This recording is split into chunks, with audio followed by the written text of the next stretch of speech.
Welcome, foolish mortals. Today on the Disney Newsreel, a new permit has been filed for Spaceship Earth in EPCOT, and All-Star Movies Resort has changed its reopening date once again.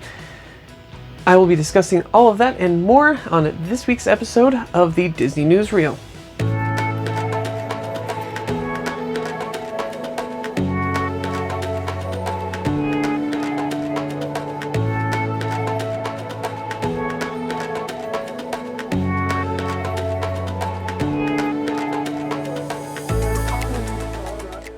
Welcome back to the channel, everybody.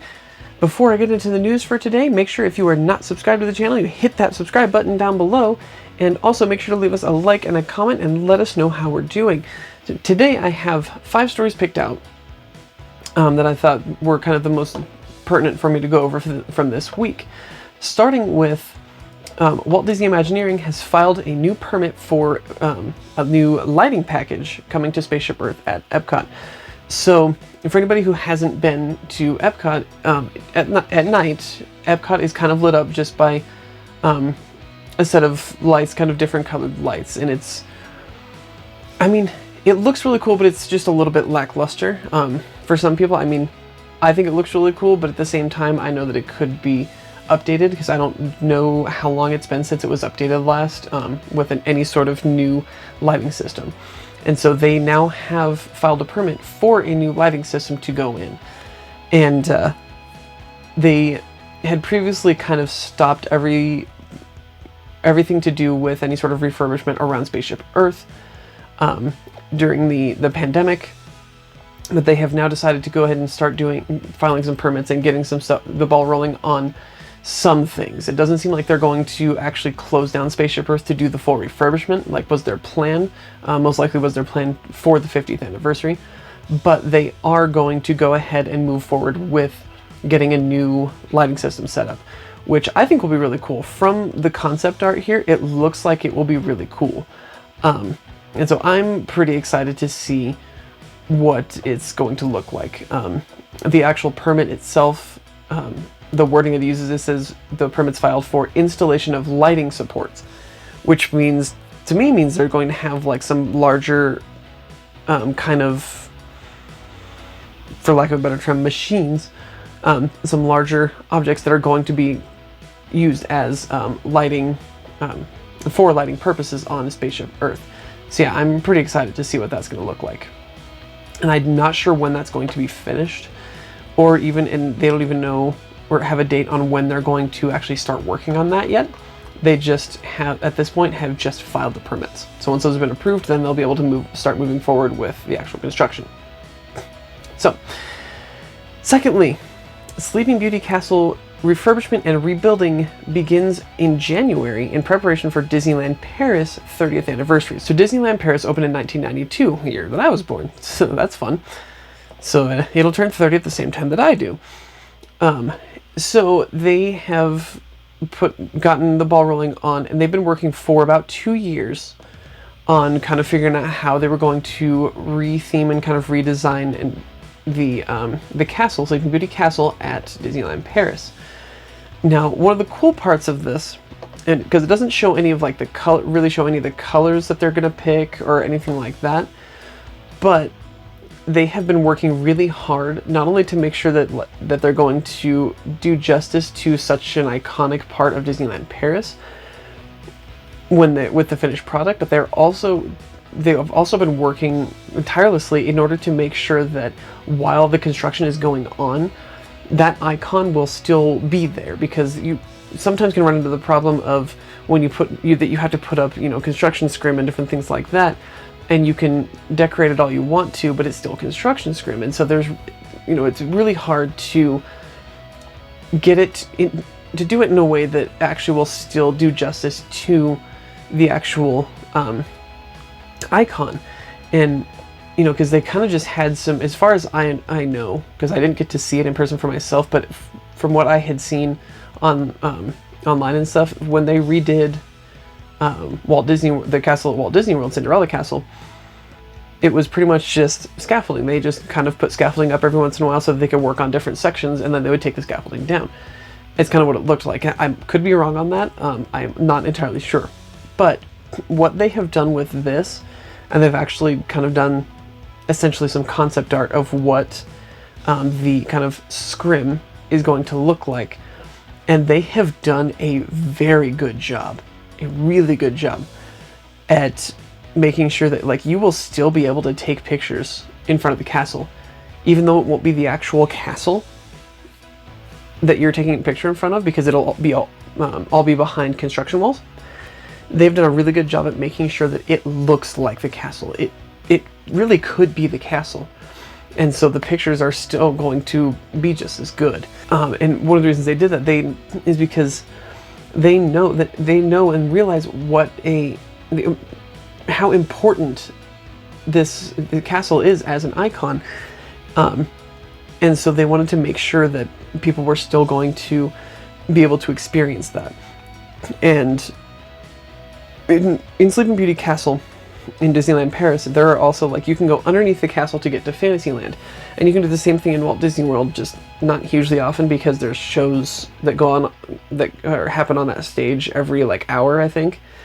And so once those shows are about to go on, until a little while after they've ended, you can't go underneath the castle. Which is a little annoying because of how often those shows go on. So there's really not a good time to be able to just go through the castle. At least we have yet to figure it out. But in Sleeping Beauty Castle, you can go underneath, and whereas in Disney World you have the Cinderella's Royal Table restaurant underneath there, and then it's pretty much just there's some mosaics that show like kind of the story of Cinderella. Underneath Sleeping Beauty Castle, there are let me look at actually what all is under there. There are some stores that are underneath the castle. I don't think that there is no, there's not a restaurant under there, but it is actually just a couple of stores that are located underneath the castle there, and those are going to remain open. The actual opening to the castle, to go underneath the castle, is going to remain open. All of the construction walls are going to go up essentially around it. So you'll still be able to go through there to get to Fantasyland, and you'll still be able to go to the shops that are located underneath there. So I think that's really cool. But the one thing I'm really proud of is that they took such great care into making sure that people can still experience this icon that they're so used to being able to experience. And so that to me is kind of the most important part of that for them. Okay. Thirdly, and this is kind of the not so great story as far as that goes. Disney's All-Star Movies Resort reopening has been pushed back to March 22nd of 2021. So back in September, I believe it was, they had changed the reopening date they had pushed it. It was originally going to be like, I think, January. And back in September, they had then changed that to February 9th. October is what it was. So they pushed it to February 9th in October. And now it has been pushed again up to March 22nd of 2021. And also alongside that, there has now been a reopening date put through for Disney's Beach Club Resort, which is now going to be on May 30th of 2021. And they have started accepting reservations and everything like that. So the new list of resorts, reopening dates for resorts, is Disney's All-Star Movies Resort on March 22nd of 2021, Disney's Beach Club on May 30th, Disney's Wilderness Lodge on June 6th, Disney's Polynesian Village Resort in summer of 2021, and that has more to do with the fact that they are still working on that refurbishment of I think it's the main lobby area, as well as the monorail station.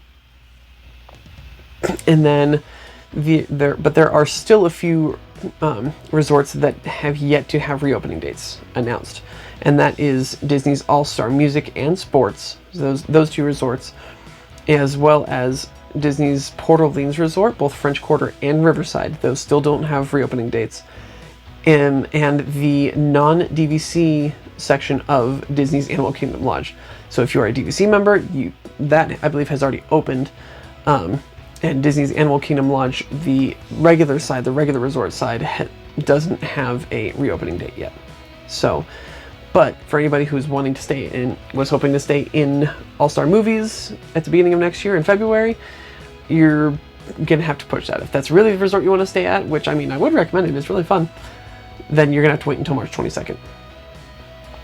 So the fourth story, Tokyo Disney Resort is expanding their standby pass virtual queue system to both parks starting on December 22nd, and they're adding some more attractions to that list.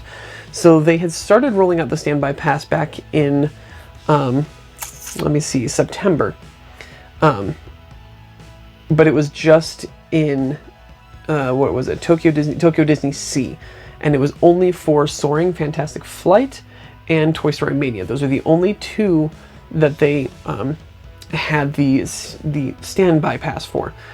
And essentially the standby pass is it's like the fast pass. So if you know how the fast passes work at Disney World, or the max pass, it's similar to the max pass in Disneyland. That's essentially what's happening. As far as I know, it is not, at least it doesn't say anything about it being an upcharge, like the max pass is, but it is also just slightly different from the fast pass in that you will only be able to get one of them at a time. And they had only started using this on Soaring Fantastic Flight and Toy Story Mania to begin with, because they needed to test it out first and foremost, and see if it would actually work and see if it would help kind of cut down on the lines. And those two rides were two of the ones that had some of the longer lines, and that's what they were trying to alleviate. So as of December 22nd, the attractions in Tokyo Disneyland that are going to require standby pass there, and they're going to require this. That's another thing that's different for between that and fast pass, is that you don't have to have a fast pass to go to ride any of the rides in Disney World, with the exception of and it's not a fast pass, but with the exception of boarding passes for Rise of the Resistance. That's the only one that you have to have that boarding pass for. But if you want to ride any of these rides, you have to have a standby pass, which literally is just a way for them to keep the lines down and be like, look, we can only do this many people per hour, so this is how many standby passes we have. And it is a really good idea, actually. And so at Tokyo Disneyland, on December 22nd, the following attractions, which are some of their higher quantity, they're more popular attractions that always have the higher number of people in the queues. And this is the list of them that are going to have that standby pass.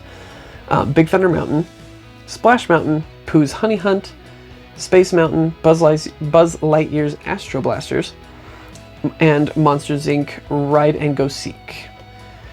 So those are going to be the ones in Tokyo Disneyland that require that. And now in Tokyo DisneySea, they're expanding it to include more. So they're still going to have Soaring Fantastic Flight and Toy Story Mania. They're also going to include Turtle Talk, Tower of Terror, Indiana Jones Adventure, Temple of the Crystal Skull, Raging Spirits, the Magic Lamp Theater, and Journey to the Center of the Earth.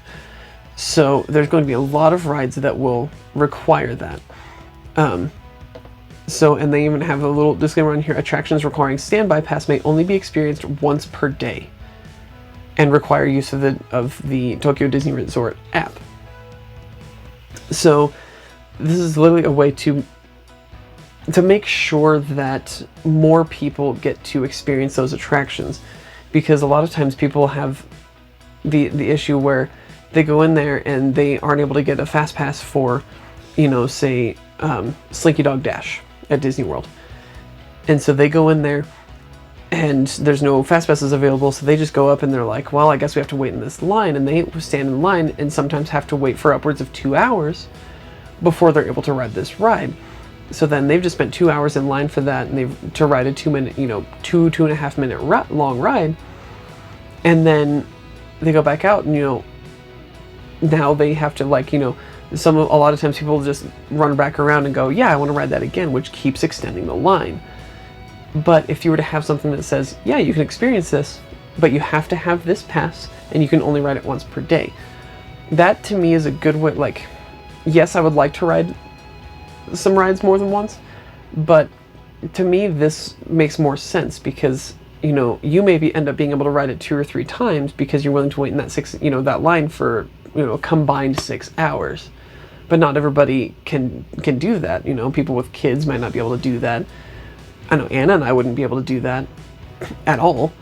And so it's just a little unfair to some of the other ones who can't wait in a 2 to people who can't wait in a 2-hour line, to not put something like this in there. Because if you only have a set number of people per hour that can go in and ride this ride, and they can only ride that attraction once, then that gives more opportunity to other people to be able to ride it. And for me, especially on some of those bigger names, because it's not every attraction, it's just the bigger name ones, the ones that always have a gigantic line. And to me, that's just, I don't know, that's just a really good way of doing it. Would that work at Disney World in Florida? I don't know. I think it could, but I don't think that they really want to try it, because things are going pretty okay-ish. And the last story for today is Star Wars Rise of the Resistance boarding group distribution times are changing on December 20th. So as of right now, it is 10:56 p.m. on the 17th of December, as of recording this. So in just under 3 days, so about 2 days, let's say, about 2 days, they're going to change the times for the boarding groups. So the first boarding group availability is going to start at 7 a.m. That's not going to change. That's going to stay at 7 a.m. But the second time is changing. It was at 2 p.m. Now they're changing that to be at 1 p.m. instead of 2 p.m. I like that they're doing this, partially because the actual reason that they're doing this is when they said that they were going to reintroduce park hopping, but that it just had to be after 2 p.m., then you could go to another park. Then the next problem became, now people were going to be they were afraid that people were going to be trying to really quickly like get into the park at 2 p.m. to try and get because you have to be in the park in order to get a boarding group.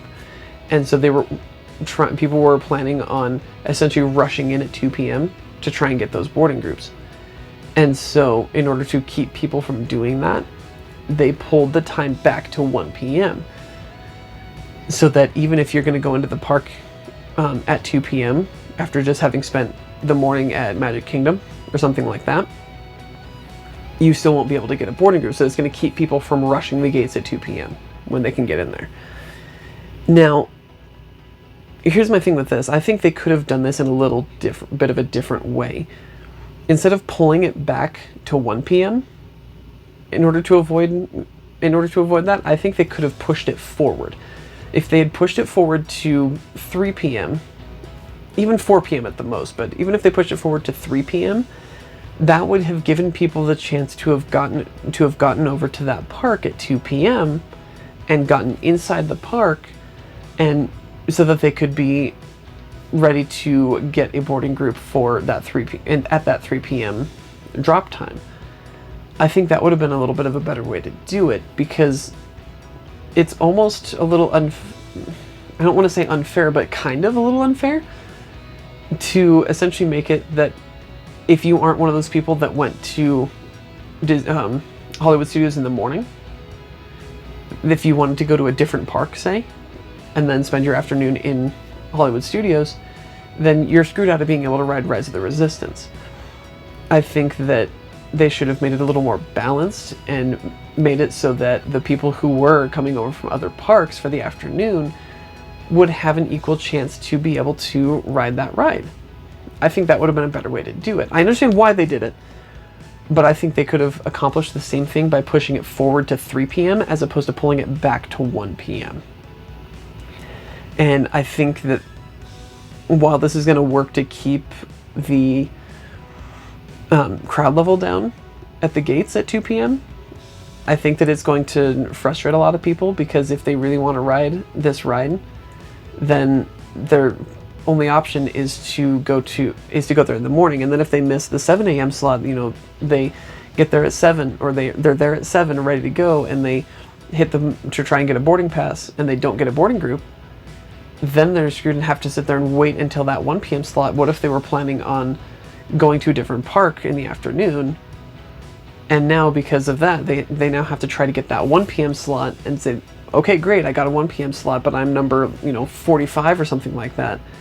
And then it ends up taking until, 7 o'clock in the evening before their group is called, and then I don't know, it just creates this jumble of stuff. I think that they should have pushed it forward to 3 p.m. as opposed to pulling it back. I feel like that would have worked a lot better. But I don't know. Maybe it'll work fine, but only time will tell. I mean, we'll start hearing about it here in the next, couple of days, because this goes into effect on the 20th, right? Yeah, 20th. So we'll definitely be hearing about that. So anyways, that is it for the news for this week. So if you enjoyed this video, make sure you leave us a like and a comment and let us know.